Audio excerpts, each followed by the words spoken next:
আচ্ছা, তো সবাই কেমন আছো তোমরা? জি স্যার, আলহামদুলিল্লাহ ভালো। আচ্ছা আলহামদুলিল্লাহ স্যার। আলহামদুলিল্লাহ ভালো স্যার। আচ্ছা। আলহামদুলিল্লাহ ভালো স্যার, আপনি কেমন আছেন স্যার? হুম আমি এই ঠান্ডা কাশি বাদ দিলে মোটামুটি ভালোই। কথা শুনে বুঝতে পারছো যে গলাটা ভেঙে গেছে। তো এই কথা বলতে কিছুটা সমস্যা হচ্ছে। আদারওয়াইজ এমনিতে ভালো আছি, তেমন মেজর কোনো সমস্যা নেই।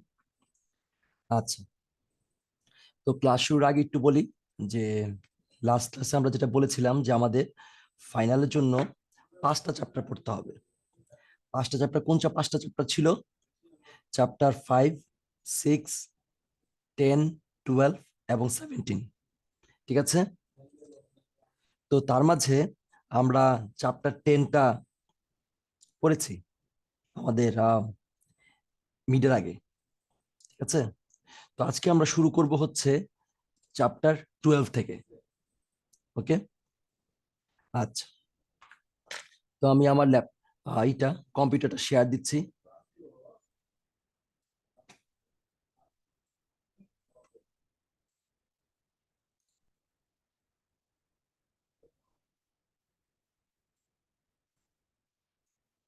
আমার স্ক্রিনটা কি দেখা যাচ্ছে? জি জি স্যার। স্যার। আচ্ছা জি স্যার। আচ্ছা, তো একটু খেয়াল করে দেখো। একটু আগে আমি বললাম আমরা পড়বো হচ্ছে 5টা চ্যাপ্টার। কোনটা? 5, 6, 10, 12 এবং 17। কিন্তু আমি 13-র কথা তো বলি নাই, কিন্তু এখন পড়ানো শুরু করবো 13। কারণটা কি? কারণ 5 নাম্বার এডিশনে যেটা চ্যাপ্টার 12, সেটাই থার্ড এডিশনে চ্যাপ্টার 13। ঠিক আছে, এই চ্যাপ্টার 13টাই ফিফথ এডিশনে আছে চ্যাপ্টার 12 নামে। তো এই জন্য আমরা চ্যাপ্টার 13টা পড়ছি, যেহেতু আমরা থার্ড এডিশন ফলো করছি। ওকে, আচ্ছা, এই চ্যাপ্টারের নাম হচ্ছে মাল্টিপল এক্সেস প্রোটোকল। তোমরা যদি কোনো কিছু বুঝতে না পারো, বুঝতে সমস্যা হয়, সাথে সাথে আমাকে কোশ্চেন করবে, ঠিক আছে?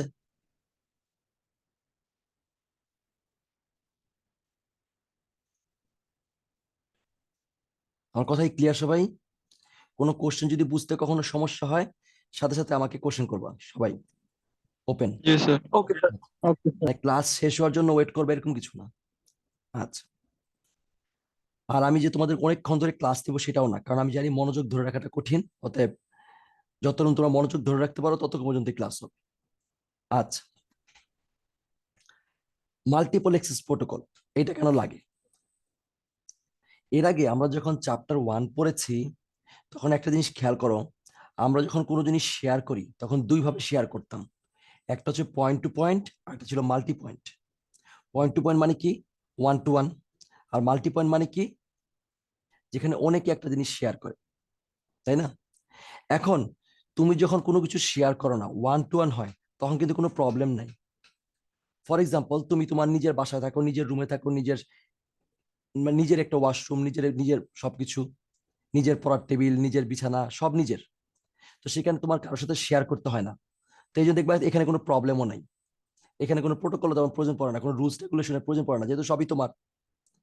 আবার তুমি যখন ইউনিভার্সিটিতে হলে থাকা শুরু করো, সেখানে খেয়াল করে দেখো, সেখানে কিন্তু অনেক নিয়ম কানুন লেখা থাকে। এটা করা যাবে, ওইটা করা যাবে না। 10টার আগে ফিরতে হবে, সকালে এতটার আগে বের হওয়া যাবে না, চিল্লাচিল্লি করা যাবে না, এই পার্টি করা যাবে না, কত জোরে কথা বলা যাবে না। এরকম অনেক নিয়ম কানুন দরজা বাইরে টাঙানো থাকে। কেন থাকে? কারণ তোমরা একটা কমন প্লেস শেয়ার করছো, তার জন্য। তো যখনই আমরা কোনো শেয়ারিং এ যাব, ঠিক আছে, যখনই আমরা কোনো রিসোর্স শেয়ারিং এ যাব, তখনই আমাদের কিছু রুলস রেগুলেশন ফলো করার প্রয়োজন হবে। এই রুলস রেগুলেশনটাই হচ্ছে প্রোটোকল। ঠিক আছে, আচ্ছা, তো এই ক্ষেত্রে আমরা 3 ধরনের প্রোটোকল সম্পর্কে পড়বো: random access protocol, control access protocol এবং চ্যানেলাইজেশন প্রোটোকল। তো আমরা শুরু করছি র্যান্ডম অ্যাক্সেস প্রোটোকল দিয়ে। আচ্ছা, তো দেখি র্যান্ডম অ্যাক্সেস প্রোটোকলটা কি জিনিস। র্যান্ডম, র্যান্ডম শব্দটার মানে কি? আমরা যখন বলি র্যান্ডমলি কাউকে চুজ করো, এই র্যান্ডম মানে কি? কেউ কি বলতে পারবে র্যান্ডম অর্থটা কি?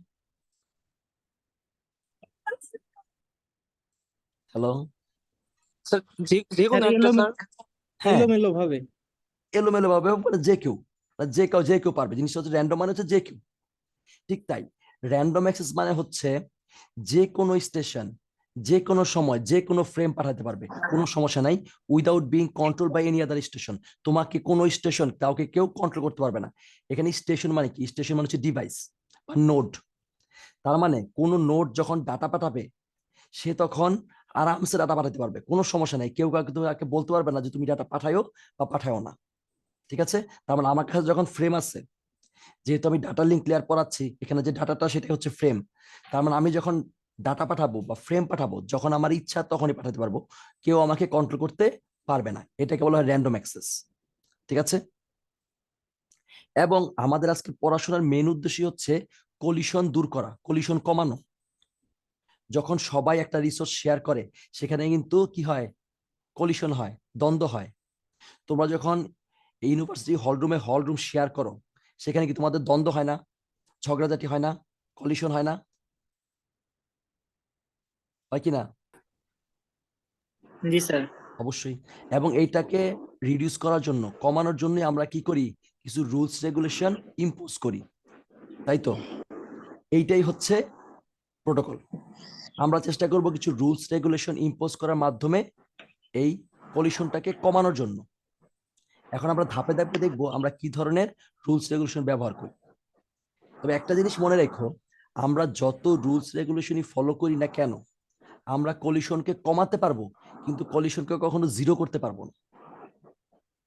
আমার কথাই ক্লিয়ার?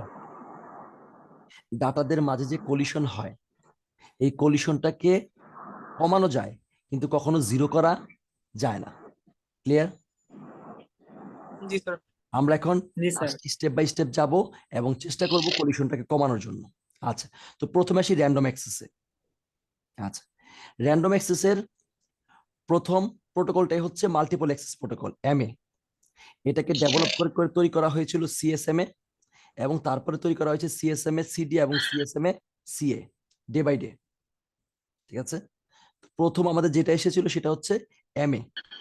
তো প্রথম আমরা শুরু করবো হচ্ছে এমএ থেকে। ওকে? তারপর দেখবো কিভাবে ডে বাই ডে সেটাকে ডেভেলপ করা হয়েছিল। ওকে? আচ্ছা, তো প্রথমে এসে আমরা মাল্টিপল অ্যাক্সেস প্রোটোকল, এমএ। এমএটা কিভাবে কাজ করে? এমএটা দুইটা রুলসের উপর কাজ করে। এই যে মাল্টিপল অ্যাক্সেস প্রোটোকল, সে দুইটা রুলসের উপর কাজ করে। এক নাম্বার রুলস কি? এক নাম্বার রুলসের নাম হচ্ছে মাল্টিপল অ্যাক্সেস। এই রুলসটা কি জিনিস? খুব চমৎকার একটা রুলস। রুলসটা হচ্ছে any station can send A frame when it is A frame to send. মানে আমি তখনই ফ্রেম পাঠাতে পারবো যখন আমার কাছে ফ্রেম আছে, মানে আমি তখনই ডাটা পাঠাতে পারবো ভিডিও যখন অন আমার করা? কাছে ডাটা আছে। Clear? তার মানে আমি তখনই ডাটা পাঠাতে পারবো যখন আমার কাছে ডাটা আছে। এটা হচ্ছে রুলস। আচ্ছা, আর অ্যাকনলেজমেন্ট কি? আমি যখন ফ্রেমটা পাঠাই, ফ্রেমটা আবার যে রিসিভার রিসিভ করে, সে কিন্তু একটা রিপ্লাই দেয় যে ফ্রেমটা পাইছি। এটাকে বলা হয় অ্যাকনলেজমেন্ট, মানে প্রাপ্তি স্বীকার। তো মানে তোমার ডিভাইসের যে ডাটাটা পাঠানো এবং তার প্রাপ্তি স্বীকার, মধ্যবর্তী যে সময়টা, এটাকে বলা হয় প্রপাগেশন। এই মধ্যবর্তী সময় পর্যন্ত সে ওয়েট করে, যে ফ্রেমটা পাঠানো এবং তার রিপ্লাই আসা, এই সময়টা পর্যন্ত সে ওয়েট করে। যদি এই সময়ের মধ্যে রিপ্লাই আসে, তাহলে সে সাকসেসফুল, তাহলে সে কি করে? ফ্রেমটা আবার পাঠায়। আমার কথা ক্লিয়ার? তাহলে মাল্টিপল অ্যাক্সেস দুইভাবে কাজ করে। এক নাম্বার হচ্ছে মাল্টিপল অ্যাক্সেস রুলস। তার মানে হচ্ছে একটা স্টেশন যখন তার কাছে ফ্রেম আছে, তখনই সে পাঠাইতে পারে, কোনো সমস্যা নাই। দুই নম্বর হচ্ছে অ্যাকনলেজমেন্ট। ফ্রেম পাঠানোর পরে সে ফ্রেম যাওয়া এবং আসার সময় পর্যন্ত ওয়েট করে। এই সময়ের মধ্যে যদি সে রিপ্লাই পায়, সাকসেসফুল। না পাইলে সে আবার ফ্রেম পাঠাবে। সহজ সিস্টেম। সেটি আমরা একটু ফ্লোচার্ট দিয়ে দেখি। এই দেখো, ফ্লোচার্ট। আমি শুরু করলাম set back off to zero. Back off মানে হচ্ছে কাউন্টার। আমি শুরুতে কাউন্টার কি কি করলাম? জিরো করলাম। তোমরা কোডিং করো না? For i is equal to zero, i less than n, i plus plus, initialization. এটা হচ্ছে সে i is equal to zero. Okay? তারপর ফ্রেমটা পাঠাইলাম, পাঠানোর পর ওয়েট করলাম। কতক্ষণ ওয়েট করলাম? ওই যে যাওয়া আর আসার সময়। এর মাঝখানে অ্যাকনলেজমেন্ট পাইলাম, সাকসেসফুল, ঝামেলা নাই। 90% সময় এটাই হয়। ফ্রেম পাঠাই, ওয়েট করি, অ্যাকনলেজ পাইছি, পাইছি, সাকসেসফুল, কোনো ঝামেলা নেই। ডান। আচ্ছা, Yes, sir. আর যদি না পাই অ্যাকনলেজমেন্ট ওই সময়ের মধ্যে, তাহলে কি করতে হবে? আমার ব্যাকআপ বাড়াইতে হবে। ব্যাকআপ মানে কি? যে শুরুতে যে কাউন্টার ছিল 0, এটাকে বাড়ায় কত করলাম? 1। তারপর তার লিমিট চেক করতে হয়। ওই যে আছে না, for i is equal two I less than N. এখন এন এর ভ্যালু যদি ইনফিনিটি হয়, সারা জীবন তো লুপ ঘুরবে, আমাকে একটা ফিক্সড ভ্যালু দিতে হবে, তাই না?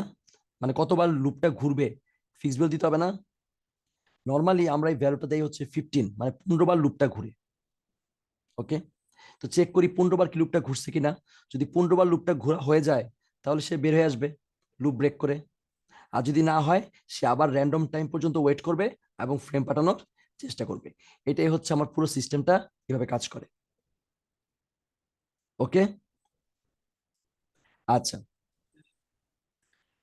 তোমাদের এখন কি সিআর কি আছে ক্লাসে? জি স্যার। আচ্ছা, সিআর তুমি একটু খেয়াল করো তো যে স্টুডেন্ট যারা আছে ক্লাসে প্রেজেন্ট আছে, মানে কে কে নাই, শুধু ওই কয়েকটা আইডিয়া আমাকে দিও। যে কয়েকজন নাই, সবারটা আমার দরকার নাই, শুধু যারা ক্লাসে উপস্থিত নাই এরকম 2-3টা আইডিয়া আমার দিলেই হবে। যারা আসছো তারা তো আসছোই, কারণ আমার দরকার হচ্ছে কে আসে নাই, ওই কয়েকটাকে অ্যাবসেন্ট দিয়ে বাকি সবাইকে প্রেজেন্ট দিয়ে দিব। ওকে। Okay sir. স্যার অনেকের নাকি জয়েন করতে পারে নাই। কেন? এখানে কয়জন আছে? 7 জন 8 জন, বেশি নাই তো স্যার। ওরা জয়েন করতে পারে না কেন? আমি তো সবাইকে অ্যাডমিট দিলাম। 34 জন আছে এখন। কয়জন গ্রুপে বললো যে জয়েন হতে পারে নাই? আমি তো সবাইকেই জয়েন করে দিলাম। 34 জন অলরেডি জয়েন, আরো 2জন জয়েন করতেছে তো, এমনি তো আছে। ঠিক আছে, তুমি শুধু পরে আমাকে ওকে। নামটা দিয়ে দিও যে কে কে তোমার ই করতে পার, মানে আজকে ক্লাস করে করে নাই। ঠিক আছে, ওকে অ্যাবসেন্টের গ্রুপের মধ্যে দিয়ে দিও যে এই কয়েকজন ক্লাসে প্রেজেন্ট ছিল না, তাহলেই হবে, আর কিছু লাগবে না। ওকে, আচ্ছা। এই নিয়মটা ক্লিয়ার? মাল্টিপল এক্সেস সবাই? জি স্যার। আচ্ছা, এখন এই সিস্টেমে কিন্তু যে কোনো সময় ক্ল্যাশ হতে পারে, কারণ 2জন যদি একসাথে ফ্রেম পাঠানো শুরু করে, ক্ল্যাশ তো হবেই। এখন আমরা চেষ্টা করি এটাকে কিভাবে ডেভেলপ করা যায়। নতুন একটা টেকনিক তৈরি করা হইলো, যার নাম হচ্ছে ক্যারিয়ার সেন্স মাল্টিপল এক্সেস। একজন হাত তুলছো, কেউ কিছু বলবা? আচ্ছা, তো এটাকে ডেভেলপ করে তৈরি করা হয়েছে carrier sense multiple access. Carrier sense multiple access জিনিসটা কি? এইটার মধ্যে সব ডিভাইস গুলো আসলে প্রথমে চেক করে যে মিডিয়ামটা বিজি কিনা। মিডিয়ামটা যদি বিজি হয়, তাহলে সে ফ্রেম পাঠায় না। আর যদি দেখে মিডিয়ামটা ফ্রি আছে, তাহলে সে ফ্রেমটা পাঠায়। তার মানে তার আগে চেক করে, ক্যারিয়ারকে সেন্স করে যে আমার আসলে মিডিয়ামটা বা ক্যারিয়ারটা কি অবস্থায় আছে, সে কি বিজি অবস্থায় আছে নাকি আইডল অবস্থায় আছে। যদি বিজি অবস্থায় থাকে, তাহলে ফ্রেম পাঠায় না। আর যদি আইডল অবস্থা থাকে, তাহলে সে ফ্রেমটা পাঠায়। এটা কি বলে হচ্ছে সিএসএমএ, ক্যারিয়ার সেন্স মাল্টিপল এক্সেস। ওকে, এই টেকনিকের আরেকটা নাম হচ্ছে লিসেন বিফোর টক। লিসেন বিফোর টক মানে হচ্ছে আগে শোনা, তারপর কথা বলা। জিনিসটা এটা এরকম, ধরো তুমি তোমাদের ক্লাসরুম, একটা দরজা আছে, দরজা দিয়ে সবাই ঢুকতে পারো বেরোতে পারো। দরজাটা যদি খোলা থাকে, তার মানে কি কেউ ব্যবহার করতেছে না, তুমি আরামসে বের হয়ে যেতে পারো বা ঢুকতে পারো। আর দরজা যদি বন্ধ থাকে, তার মানে কি বুঝতে হবে? এটাকে কেউ না কেউ ব্যবহার করছে। আরো সুন্দর উদাহরণ দেই, তোমরা প্লেনে উঠছো কয়জন? হ্যালো? জি স্যার, উঠছি। উঠছে, স্যার ভেরি গুড, উঠছি। Very good. তো প্লেনে যে ওয়াশরুমটা আছে, সেখানে ওয়াশরুমটা যখন কেউ ভেতরে যায়, তখন দেখবা দরজার গায়ে লেখা উঠছে অকুপাইড, ঠিক না? জি স্যার। অকুপাইড মানে কি? ভিতরে কেউ আছে, তুমি এটাতে ধাক্কা দেখি করবা না, মানে কেউ এটা ব্যবহার করতেছে, মানে তুমি এটা ব্যবহার করতে পারবা না। আর যদি জি উপরে স্যার। লেখা থাকে আইডেল, তার মানে কি তুমি চাইলে এখন ভিতরে যেতে পারো, ঠিক না? জি। জিনিসটা জিনিসটা এখানে তাই হচ্ছে, যে আমি আগে চেক করতেছি আমার মিডিয়ামটা বিজি নাকি আইডেল। যদি মিডিয়ামটা বিজি থাকে, তাহলে আমি ব্যবহার করব না। যদি বিজি না থাকে, আইডেল থাকে, তাহলে আমি ব্যবহার করব। কিন্তু প্লেনের মধ্যে আমরা তো বাংলাদেশি, ভিতরে যদি অকুপাইড থাকে, বাইরে থেকে কি চিৎকার চেঁচামেচি শুরু করে না, যে ভাই বেরোন বেরোন। জি স্যার। হ্যাঁ, এটাই হচ্ছে আমাদের বাংলাদেশি নামরা। আর যাই হোক, আচ্ছা, এই সিস্টেমের মাধ্যমেও কিন্তু তোমার কলিশনটা কমে যায়, কিন্তু তুমি কখনো বলতে পারবা না যে কলিশন হবেই না। হ্যাঁ, কলিশন হওয়ার সম্ভাবনা কমে যায়, যেহেতু তুমি আগে থেকে চেক করতেছো মিডিয়ামটা বিজি নাকি আইডল। কিন্তু কলিশন যে হবে না তার কিন্তু কোনো গ্যারান্টি নাই। আমি উদাহরণ দিয়ে বলতেছি। ধরো তোমার একটা ট্রাক আছে, যেই ট্রাকটা প্রতিদিন সকাল 8টায় ঢাকা থেকে চিটাং যায়, চিটাং পৌঁছে রাত 8টায়, ঢাকা থেকে ছাড়ে সকাল 8টায়, চিটাংয়ে পৌঁছে রাত 8টায়, একটা রাস্তা দিয়ে।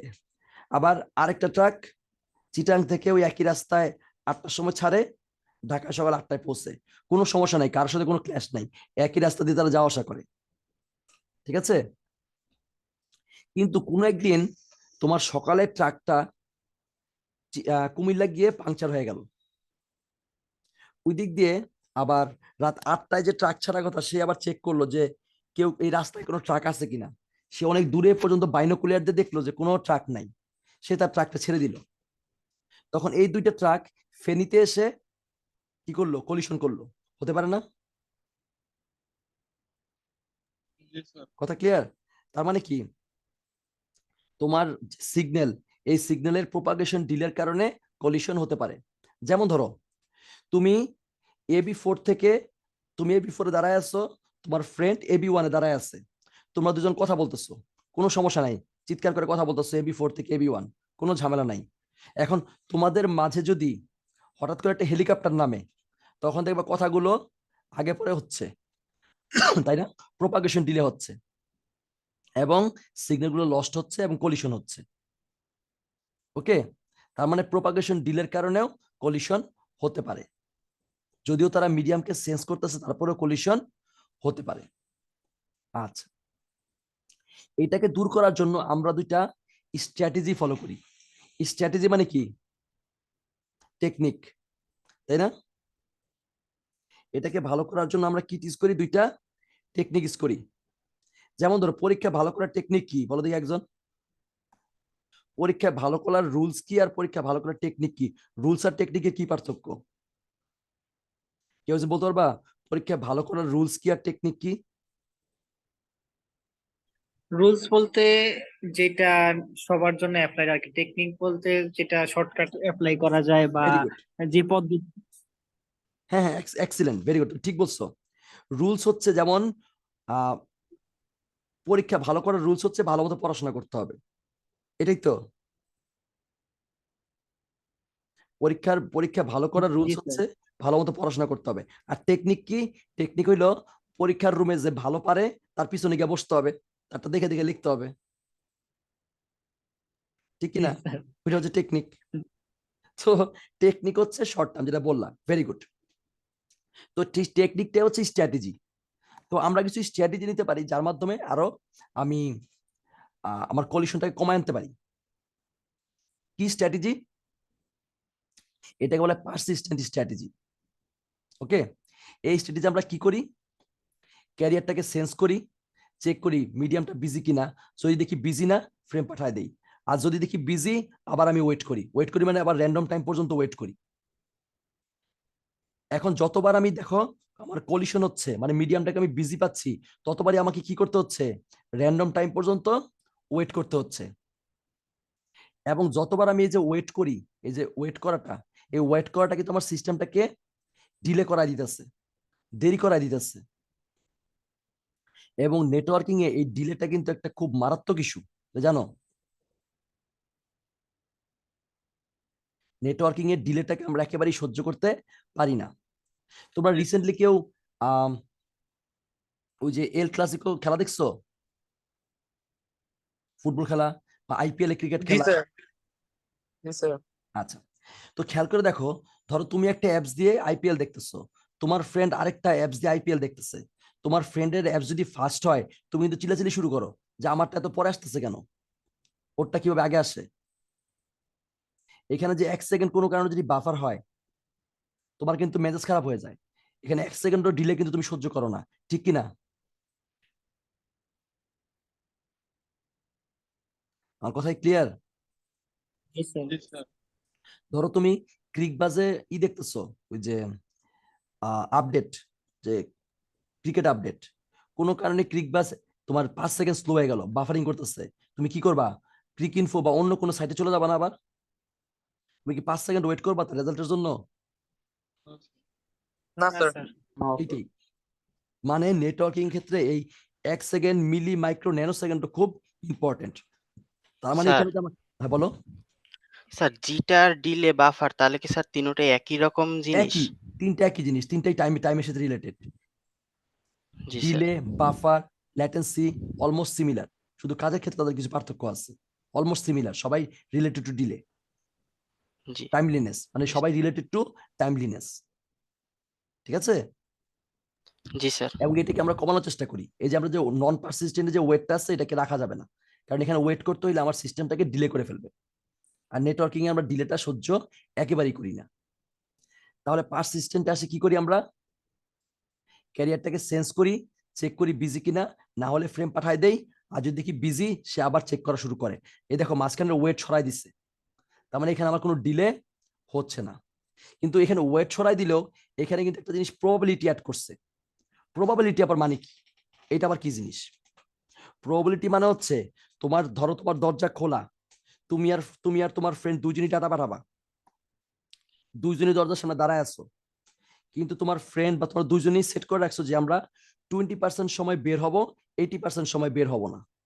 তার মানে তুমি একটা র্যান্ডম ভ্যালু জেনারেট করবা, যে ভ্যালুটা যদি 1 থেকে 20-এর মধ্যে হয় তাহলে তুমি বের হবা, আর যদি 21 থেকে 100-এর মধ্যে হয় তাহলে তুমি বের হবা না। একইভাবে তোমার ফ্রেন্ডও র্যান্ডম ভ্যালু জেনারেট করবে। এক্ষেত্রে কি হবে? তুমি এবং তোমার ফ্রেন্ড কেউ কাউকে কিন্তু প্রেডিক্ট করতে পারবা না, কেউ কিন্তু আগে থেকে জানবা না তোমার ফ্রেন্ড কি বের হবে কি বের হবে না, কারণ সেটা তো র্যান্ডম। এই র্যান্ডম ভ্যালু থাকার কারণে তাদের কি হবে না, কলিশন হওয়ার সম্ভাবনাও কমে যাবে, কারণ তুমি তো জানো না দরজা খোলা আছে, তারপরেও তোমার ফ্রেন্ড বা তুমি একসাথে বের হবা কিনা, ডাটা পাঠাবা কিনা, তোমরা তো জানো না। ঠিক আছে না? এই জন্য প্রবাবিলিটি সংখ্যা যত কমায় দেওয়া হয়, কলিশনের সম্ভাবনা তত কি হয়ে যায়, কমে যায়। ক্লিয়ার?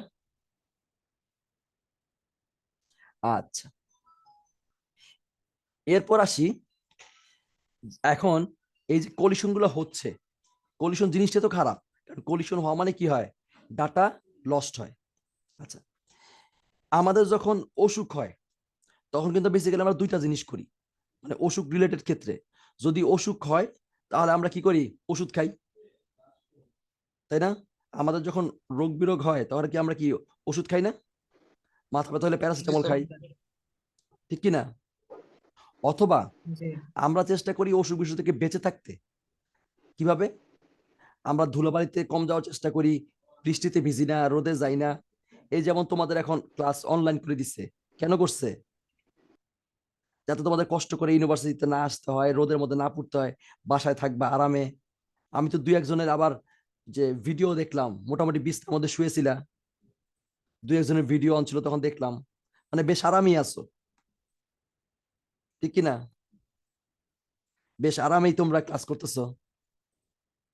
আমার কথা ক্লিয়ার? জি স্যার। হ্যাঁ। এখন এই আরামের কারণ কি? কারণ হচ্ছে অ্যাভয়েডেন্স, যাতে তোমাদের কোনো ধরনের অসুখ বিসুখ না হয়। একইভাবে এই কলিশনকে দুই ভাবে আমরা রিডিউস করতে পারি। এক হচ্ছে ডিটেকশন, মানে হইলে সেটাকে ডিটেক্ট করা, অথবা সেটা থেকে বেঁচে থাকা, অ্যাভয়েড করা কলিশনটাকে। ক্লিয়ার? আমার কথা কি বুঝতে পারছো? জি জি স্যার। স্যার। আচ্ছা, আমি তোমাদের খুব বেশি সময় নিব না, তোমাদের বোধহয় 45 থেকে আরেকটা ক্লাস আছে, তাই না? জি আমি তাহলে 5 মিনিটের মধ্যে শেষ করে দিব, ওকে? 5 মিনিট নিলে হবে? জি স্যার, সমস্যা নেই। ওকে, ফাইন। তাহলে দেখো কলিশন ডিটেকশন কিভাবে করে, মানে হইলে কিভাবে ডিটেক্ট করে। এই যে ব্যাক অফটাকে আমি জিরো করলাম, মানে কাউন্টারকে জিরো করলাম।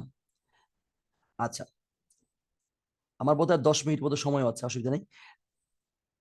তারপর আমি পারসিস্টেন্ট স্ট্র্যাটেজি ফলো করলাম, যে স্ট্র্যাটেজিটা ওই নন পারসিস্টেন্ট চেয়ে ভালো, কারণ তার ইফিসিয়েন্সি বেশি। ফ্রেম পাঠাইলাম, যদি কলিশন না হয় সাকসেসফুল, 99% সময় এটাই হয়। আমি একটা স্ট্র্যাটেজি ফলো করলাম পারসিস্টেন্ট, ফ্রেম পাঠাইলাম, কলিশন কি হয়েছে, না হয় নাই, সাকসেসফুল। আর যদি কলিশন হয় তাহলে কি করবে, একটা জ্যাম সিগন্যাল জেনারেট করবে। তার মানে ধরো একটা দরজা, দরজা দিয়ে তোমরা দুইজন ফ্রেন্ড বের হও, যদি দরজা দিয়ে তোমার দুজন ফ্রেন্ড আলাদাভাবে বের হয়ে যাও, কলিশন না হয় কোনো সমস্যা নাই। কলিশন হলে কি করবে, একটা সাউন্ড জেনারেট করবে, পো পো পো পো শুরু করে দিবে। এটা মানে কি, কলিশন হয়েছে, এখন আর কেউ দরজা দিয়ে যায়ও না, একটু পরে জ্যাম এমনি কেটে যাবে। খেয়াল করো, রাস্তায় যখন জ্যাম হয়, এই জ্যামটা কিন্তু এমনি ঠিক হয়ে যায় যদি না আমরা ঝামেলা করি। কিভাবে আমরা কিভাবে ঝামেলা করি? রাস্তায় ধরো এক রাস্তা দিয়ে গাড়ি যায়, আরেক রাস্তা দিয়ে আসে, কোনো কারণে যদি এক রাস্তায় জ্যাম পড়ে, দেখবো মানুষ পিছন জন থেকেও ওই যাওয়ার রাস্তায় আসা শুরু করে দেয়। এতে কি হয়, রাস্তাটা ব্লক হয়ে যায় না? তখন যে জ্যামটা 5 মিনিট পরে ছোটার কথা, সেটা 2 ঘন্টাও ছোটে না। খেয়াল করছো কখনো এটা? Hello, sir. তোমার কি খেয়াল খেয়াল করছো এই জিনিসটা, যে উল্টা উল্টা উল্টা রোডে গাড়ি আসা শুরু করে জ্যাম পড়লে, তখন দেখা যায় যে জ্যাম আর ছুটেই না। জি স্যার, গাড়িটা তখন তো কোনো দিকে যেতে পারে না। হ্যাঁ হ্যাঁ, এটাই হয়। এখন যদি জ্যাম সিগন্যাল কেউ জেনারেট করতে পারে, যে আওয়াজ আওয়াজ শুরু করে টু টু টু টু, তখন কিন্তু কেউ আর উল্টা রাস্তায় ঢুকবে না, জ্যামটা এমনিতেই ছেড়ে যাবে একটু পরে। একটু ধৈর্য ধরলে কিন্তু জ্যামটা ছুটে যায়, কিন্তু আমাদের সেই ধৈর্য নাই, আল্লাহ আমাদের ধৈর্য দেয় নাই। আচ্ছা, জ্যাম সিগন্যাল জেনারেট করলাম, তারপর ব্যাক অফটার বাড়াইলাম। আগে ছিল কত, 0, এখন হইলো 1। লিমিট চেক করলাম 15 বার হয়েছে কিনা, যদি হয়ে থাকে মিশন অ্যাবর্ট, আর না হইলে আবার র্যান্ডম টাইম ওয়েট করলাম এবং লুপটাকে আবার ঘুরাই দিলাম। এটাই হচ্ছে আমার কলিশন ডিটেকশন। মানে কলিশন হইলে আমি কি তৈরি করি, জ্যাম সিগন্যাল জেনারেট করি। আর আরেকটা হচ্ছে কলিশন অ্যাভয়েডেন্স, সিএ। এটার মধ্যে কিন্তু কোনো জ্যাম সিগন্যাল নাই। এটার মধ্যে আছে কি, খেয়াল করে দেখো এটার মধ্যে কি আছে। ব্যাক অফটাকে 0 করলাম, পারসিস্টেন্ট স্ট্র্যাটেজি নিলাম, তারপর একটা টাইমার যোগ করলাম, আইএফজি টাইম। এটা হচ্ছে ইন্টার ফ্রেম গ্যাপ টাইম। তার মানে হচ্ছে একটা ডিভাইস যখন ফ্রেম পাঠায়, তখন সে কিন্তু একটা দুইটা পাঠায় না, সে মোটামুটি 15-20 মিলিয়ন ট্রিলিয়ন ফ্রেম পাঠায়, তাই না? এবং প্রত্যেকটা ফ্রেমের মাঝে তখন তাকে কি করতে হয়, গ্যাপ রাখতে হয়, এবং এক একজন এক এক পরিমাণ গ্যাপ রাখে। এতে কি হয় না, কারোর সাথে কারো ম্যাচ করে না। আবার ফ্রেম পাঠানোর পর সবাই একটা র্যান্ডম টাইম ওয়েট করে, এই টাইমটা কেউ কাউকে বলে না, র্যান্ডম। অতএব কারোর সাথে কারোর সময় মিলবেও না এবং ক্ল্যাশ হওয়ার সম্ভাবনাও কমে যাবে। তারপর ফ্রেম পাঠাবো এবং একটা টাইমার সেট করব। টাইমার মানে হচ্ছে ওই সময়ের মধ্যে অ্যাকনোলেজমেন্ট পাই কিনা, যাওয়া এবং আসা। যদি অ্যাকনোলেজমেন্ট পাই, মানে বোঝা গেল আমার কোনো ঝামেলা হয় নাই, আমার ফ্রেম ঠিকমতো পৌঁছে গেছে। ওকে, যদি অ্যাকনোলেজমেন্ট না পাই, তাহলে কি করতে হবে? খেয়াল করো, এখানে কিন্তু কোনো জ্যাম সিগন্যাল নাই, আমার ব্যাক অফটাকে বাড়াইতে হবে, লিমিট চেক করতে হবে, আবার লুপটা ঘুরাইতে হবে। তার মানে গতবার যেখানে জ্যাম সিগন্যাল অ্যাড করছিলাম, সেটাকে এবার উঠাই দিচ্ছি এবং তার জায়গায় 3টা টাইমার অ্যাড করে দিচ্ছি, আইএফজি টাইম, র্যান্ডম টাইম এবং টাইমার। এর মধ্যে আমরা কি করতে পারি, কলিশনটাকে অ্যাভয়েড করতে পারি। ওকে, যাতে কলিশন না হয় সেই ব্যবস্থা করতে পারি। এবং এই সিস্টেমগুলো করার কারণে কলিশন কিন্তু আসলেই অনেক কমে যায়। কিন্তু আমি কখনোই বলতে পারবো না কলিশনটা 100% হবে না। এরপরেও কলিশন হতে পারে, কিন্তু সম্ভাবনা কি হয়, আগের চেয়ে অনেক কমে যায়। ওকে, সবাই আমার কথা বুঝতে পারছো? হ্যালো, জি জি স্যার। স্যার। আচ্ছা, জি স্যার। আজকে আমাদের ক্লাস এতটুকুই। এই র্যান্ডম অ্যাক্সেস প্রোটোকল পর্যন্ত আজকে আমাদের ক্লাস। তো এই মুহূর্তে আমাদের ক্লাসে কতজন আছে? 41 জন, মানে টোটাল 41। আপনি ছাড়া 40 জন স্যার। আমি চাইছিলাম, তো বাকি যারা অ্যাবসেন্ট তাদের নামের লিস্টগুলো আমাকে গ্রুপে একটু দিয়ে দিও। ওইগুলোকে আমি অ্যাবসেন্ট দিয়ে বাকি সবাইকে আমি প্রেজেন্ট দিয়ে দিব। ওকে, ওকে স্যার। আচ্ছা। তো আজকে ক্লাসের রেকর্ডিং আমি তোমাদেরকে দিয়ে দিব, তোমাদের বিএলসি তো দিয়ে দিব, গ্রুপেও দিয়ে দিব। ডান? Okay sir. আচ্ছা, তো এখন বলো, আমি ক্লাসটা খুব দ্রুত শেষ করে দিব। তোমাদের কোনো কোশ্চেন থাকলে আমাকে বলো।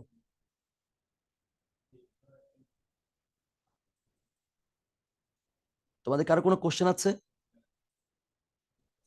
এই চ্যাপ্টার থেকে কি কোনো ম্যাথ আছে নাকি এখন না, এখানে যেহেতু সব হচ্ছে থিওরি ফ্লো চার্ট পড়াইছেন? গুলা।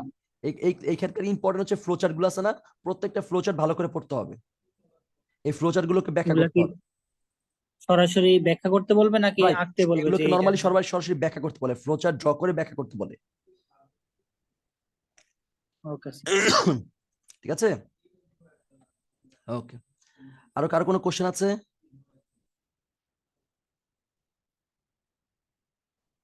আমি ধরে নিলাম আর কারো কোনো কোশ্চেন নাই। তো আমি আর তোমাদের সময় বেশি নিচ্ছি না, কারণ তোমাদের আরেকটা ক্লাসের সময় শুরু হয়ে গেছে। তো সবাই ভালো থেকো। আমি ক্লাসটা তাহলে এখানে শেষ করছি, রেকর্ডিং অফ করছি। ওকে। জি স্যার, আসসালামু আলাইকুম। ওয়ালাইকুম সালাম।